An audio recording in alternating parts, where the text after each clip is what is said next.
ज्ञान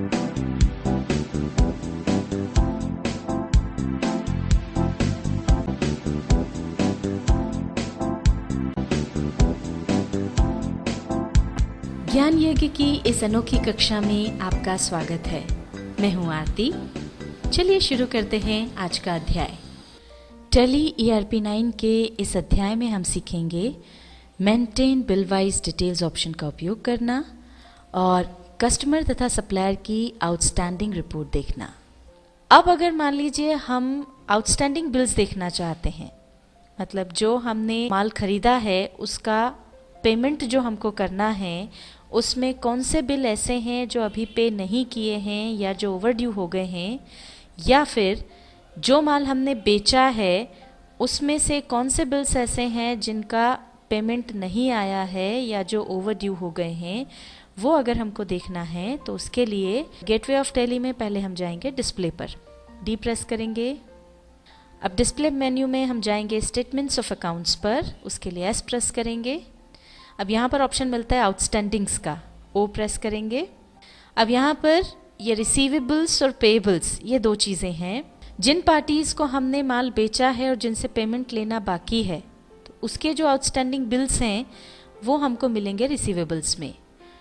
और जिन पार्टी से हमने माल खरीदा है और उनको हमको पेमेंट करना है, तो कौन से बिल हमने पे नहीं किए हैं या किस में ओवरड्यू हो गया है, वो अगर देखना है तो पेबल्स में जाके देखना होगा। अभी हम देखते हैं रिसीवेबल्स के आउटस्टैंडिंग बिल्स। इसके लिए हम आर प्रेस करेंगे। अब यहाँ देखिए, इसमें जो भी आउटस्टैंडिंग बिल्स हैं वो हमको यहाँ पर नज़र आ जाएंगे। ये डेट वाइज आपको सारे ट्रांजेक्शन्स यहाँ पर नज़र आ रहे हैं। यहाँ पर किस पार्टी का वो बिल है, किस पार्टी से हमको वो पेमेंट रिसीव करना है, वो पार्टी का नाम आ जाएगा। यहाँ पर जितना अमाउंट पेंडिंग है वो आपको नज़र आ रहा है, और यहाँ पर किस तारीख को वो बिल ड्यू है, किस तारीख को पेमेंट ड्यू है, वो तारीख यहाँ पर नज़र आ रही है। और ओवरड्यू बाय डेज, इस कॉलम में कितने दिन ओवरड्यू हो गए हैं, यानी नियत तिथि से जिस तारीख को पेमेंट होना था उससे कितने दिन ऊपर हो गए हैं, वो आपको यहाँ पर नज़र आ जाएंगे। जैसे यहाँ पर आप देख सकते हैं 2 मई को वो पेमेंट हमको रिसीव करना था, पर अभी तक हमें वो पेमेंट नहीं मिला है और 27 दिन ऊपर हो चुके हैं। और ये कितने दिन ओवरड्यू हुए हैं ये हमको यहाँ से पता चलता है। हमारी लास्ट जो ट्रांजैक्शन है वो 29 मई को हुआ है, तो उस हिसाब से 27 दिन ऊपर हो गए हैं। तो इस तरह से जिन जिन बिल्स में ओवरड्यूज हो गए हैं वो आपको यहाँ नज़र आ रहे हैं, और वहाँ पर जो पेंडिंग अमाउंट है वो बोल्ड हो गया है, तो वो आपको अलग से दिख जाता है। एक बात ध्यान रखें, यह जो रिपोर्ट है वो आपने जो आखिरी ट्रांजैक्शन किया है वहाँ तक की है। जैसे हमारा आखिरी ट्रांजैक्शन 29 मई को हुआ है, तो ये 1 अप्रैल से 29 मई तक की रिपोर्ट है। किंतु मान लीजिए कि हमने 29 जून तक कोई ट्रांजैक्शन नहीं किया, तब अगर आप 29 जून तक का आउटस्टैंडिंग बिल्स देखना चाहते हैं तो आपको यहाँ पर पीरियड चेंज करना होगा। और पीरियड कैसे चेंज करते हैं ये हम आपको पहले ही बता चुके हैं, F2 की मदद से वो आप कर सकते हैं। अब यहाँ पर जिस तरह से आप देख पा रहे हैं कि ये डेट वाइज सारे बिल आपको नज़र आ रहे हैं और उनकी ड्यू डेट्स भी यहाँ नज़र आ रही है। पर अगर आप इनको कितने दिन का वो बिल हो गया है, कितना पुराना वो बिल हो गया है, दिन के हिसाब से अगर आपको उसको देखना है तो ये एज वाइज का ऑप्शन यहाँ पर होता है, जिसके लिए हम प्रेस करेंगे F6 की। अब यहाँ पर एजिंग मेथड्स 2 आपको मिलेगी। एजिंग बाय बिल डेट अगर हम चुनते हैं तो जिस दिन का बिल है उससे लेकर के जो हमारे लास्ट ट्रांजैक्शन की डेट है उस तक कितने दिन हो चुके हैं ये हमको पता चल जाएगा। तो इसको हमने चुना, एंटर प्रेस किया। यहाँ पर ये देखिए अलग अलग टाइम पीरियड्स हैं, ये हमने सेलेक्ट किए हैं, जैसे 0 से 15, 15 से 30। ये आप अपने हिसाब से चुन सकते हैं। अगर आपको ये बदलना हो तो बदल भी सकते हैं। 15 की जगह मान लो हमने 20 ले लिया, फिर 20 से 25 ले लिया, 25 से 30 ले लिया, 30 से 45 ले लिया। इस तरह से ही आप अपने हिसाब से चुन सकते हैं। फिर इसको एक्सेप्ट कर लें। अब ये देखिए जो हमने लिमिट्स चुनी थी वो यहाँ पर आ गई हैं। 0 से 20 दिन, 20 से 25 दिन, 25 से 30 दिन, इसी तरह से इससे आगे भी 30 से 45 दिन और 45 से ऊपर जिन बिल्स को दिन हो गए हैं वो ऐसे अलग अलग कॉलम्स में हमको यहाँ पर नज़र आएंगे। अब यहाँ पर हम देख सकते हैं कि जिन बिल को बने हुए अभी 20 से कम दिन हुए हैं वो हमको इस कॉलम में नज़र आ रहे हैं। तो ये 15 मई वाला और 25 मई वाला जो बिल है वो आप देख सकते हैं कि अभी हमारा लास्ट ट्रांजैक्शन 29 मई को हुआ है, तो 15 से लेके 29 मई तक अभी ये 20 दिन भी नहीं हुए हैं। तो ये दोनों बिल्स जो हैं वो इस कैटेगरी में फॉल कर रहे हैं। इसी तरह से 5 मई को जो बिल बना था 5 तारीख से 29 तारीख तक, ये 20 से 25 दिन के बीच में आ रहा है। इसी तरह से 3 मई को जो बिल बना है वो 25 से 30 दिन वाली कैटेगरी में आ रहा है।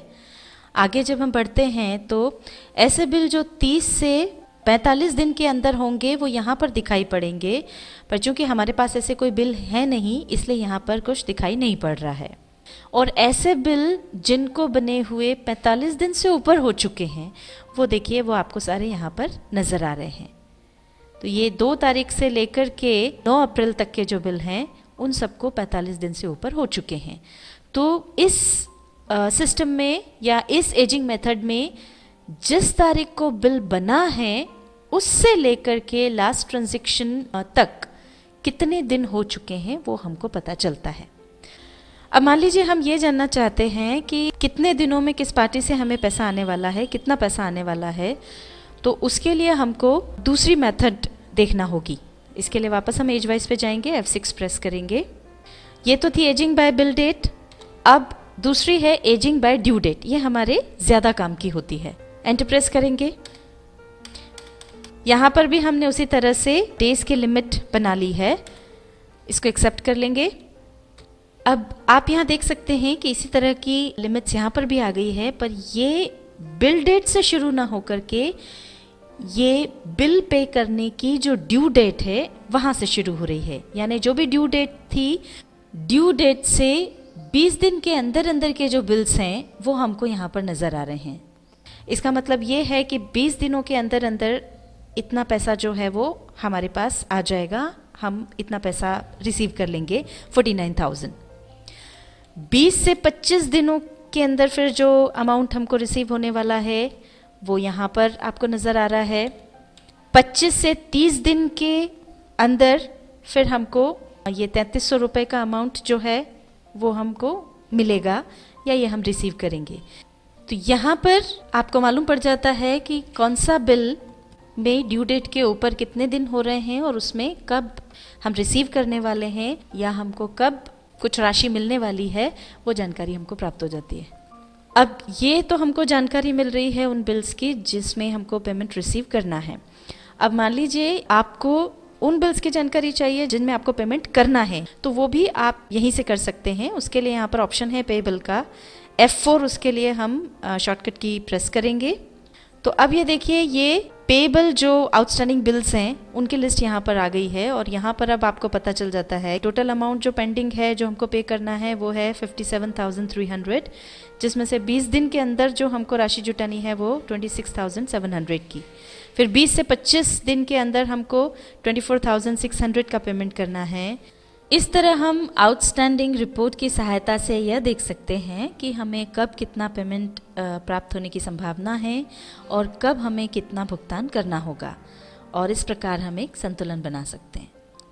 अब यहाँ पर जैसे बिल्स पेएबल में हम देख पा रहे हैं कि जितनी भी पार्टीज़ को हमको पेमेंट करना है वो सारी की सारी पार्टीज़ की लिस्ट यहाँ पर आ जाती है। उसी तरह से हमने रिसीवेबल्स में भी देखा था कि जितनी भी पार्टीज़ से हमें पेमेंट लेना है उन सबकी लिस्ट यहाँ पर आ जाती है। पर मान लीजिए हम किसी एक पर्टिकुलर पार्टी के आउटस्टैंडिंग रिपोर्ट देखना चाहते हैं। मान लीजिए कस्टमर ए से हमको कितना पेमेंट लेना है और कितना बाकी है, ओवरड्यू कितना हो गया है, कौन कौन से बिल आउटस्टैंडिंग है, ये सारा हम देखना चाहते हैं किसी एक ही कस्टमर के बारे में। तो उसको देखने के लिए हमको उसका लेजर देखना होगा। इसके लिए यहाँ से हम बाहर हो जाते हैं एस्केप की दबा करके, और यहाँ पर अब हम आएंगे लेजर पर, एल प्रेस करेंगे। इसमें हमको कस्टमर ए का लेजर देखना है तो हम इसको चूज़ करके एंटर प्रेस करेंगे। अब ये यहाँ देखिए लेजर आउटस्टैंडिंग्स में आपको पता चल जाएगा कि भाई ये ट्रांजैक्शन कौन सी तारीख को हुए थे, रेफरेंस नंबर क्या है, पेंडिंग अमाउंट क्या है, किस किस तारीख को वो बिल ड्यू हैं, और अगर ओवर ड्यू हुआ है तो कितने दिन ऊपर निकल गए हैं। ये सारी इन्फॉर्मेशन आपको यहाँ से मिल जाती है। और जिस तरह से हमने अभी आपको एजवाइज ऑप्शन का उपयोग करना बताया था, इस ऑप्शन को आप यहाँ पर भी यूज़ कर सकते हैं। टैली ERP9 के इस अध्याय में हमने सीखा maintain bill wise details option का उपयोग करना और कस्टमर तथा सप्लायर की आउटस्टैंडिंग रिपोर्ट देखना।